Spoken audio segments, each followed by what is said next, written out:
سلامونه ملګرو، الله دې وکړي چې ټول روغ او جوړ یاست او ژوند مو ښه روان وي.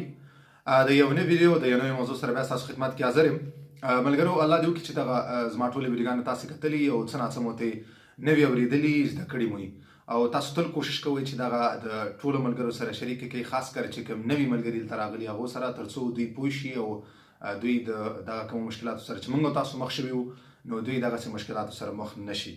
بل دا دی چې ستاسو ټولو څومره کمنټونه کړي، څومره پوښتنې مې کړي دي، زما تاسو ټولو سره دا وعده ده انشاءالله زه به ستاسو د ټولو پوښتنو جوابونه درکوم او د ټولو پوښتنو باندې به زه انشاءالله دلته یو ویډیو جوړوم او تاسو ته به تفصیلي معلومات درکوم. نو تاسو تل کوشش کوئ چې زما په یوټیوب چینل په ویډیوګانو ته کمنټونه وکړئ، تر څو هغه ځای نه زه ستاسو پوښتنې واخلم او په آینده کې پرې ویډیو تاسو ته جوړه کړم.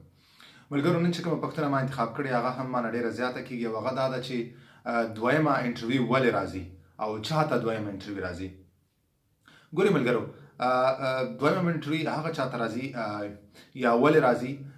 دا ځکه راځي چې کله اوپرا والا چې کوم دی هغه د یو کس په دوسیه باندې، د یو کس په قضیه باندې سر خلاص نشي، دقیق پرې پوه نشي. مطلب دا دی چې دوی دغسې یو حالت کې راګیر شي چې دوی فیصله نشي کولی. کوم معلومات چې د کس ورکړي دي، د چا چې انټرویو وه، په دغه معلوماتو دوی فیصله نشي کولی، نو ځکه دوی بیا مجبور شي په بعضو معلوماتو کې، بعضو پوښتنو کې دوی دغه کس دوباره بیا راوغواړي تر څو ترې بیا دغه پوښتنې وکړي او دغه معلومات دوی ته واضح شي او دوی د دغه حالت نه راوځي تر څو دوی فیصله وکړلی شي. که هغه هر څنګه هم فیصله وي، که هغه منفي او که مثبتي، ولې دغه معلومات داسې دغلته یو داسې یو ششپنج حالت جوړ شوی چې دوی فیصله نشي کولی، نو دې دپاره دوی دغه کس ته دویمه انټرویو دپاره خط لیږي او دوی دویم ځلې راغواړي. اوس بعضې خلک دا فکر کوي چې دویمه انټرویو داسې ما ډېر خلک اورېدلي، بعضې وایي چې دویمه انټرویو یو مثبت پوینټ دی، بعضې خلک وایي چې دا یو منفي اشاره ده. ګورئ ملګرو، داسې تشویشات تاسو مه کوئ، داسې خبرونه مه خپروئ.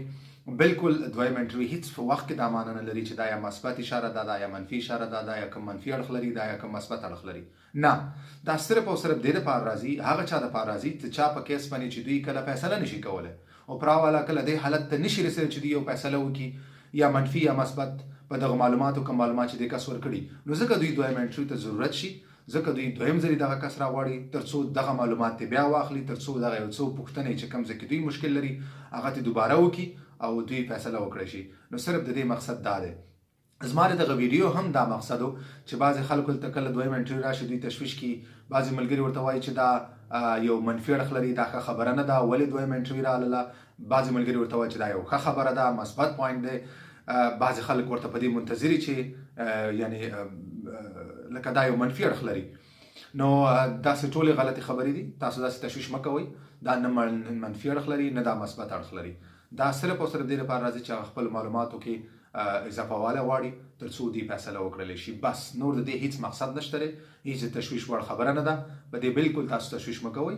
هر چا ته که دویمه انټرویو راځي دوباره ورځئ، خپل معلومات بیا ورکوئ، کومې پوښتنې تاسو نه کوئ د هغې جوابونه ورکوئ. هیڅ مشکل دا نه لري، هیڅ تشویش تاسو مه کوئ. نو مننه ملګرو، همدومره ونننۍ ویډیو. د بلې ویډیو پورې مو په الله سپارم. تل خوښ او بریالي اوسئ. په مخامخه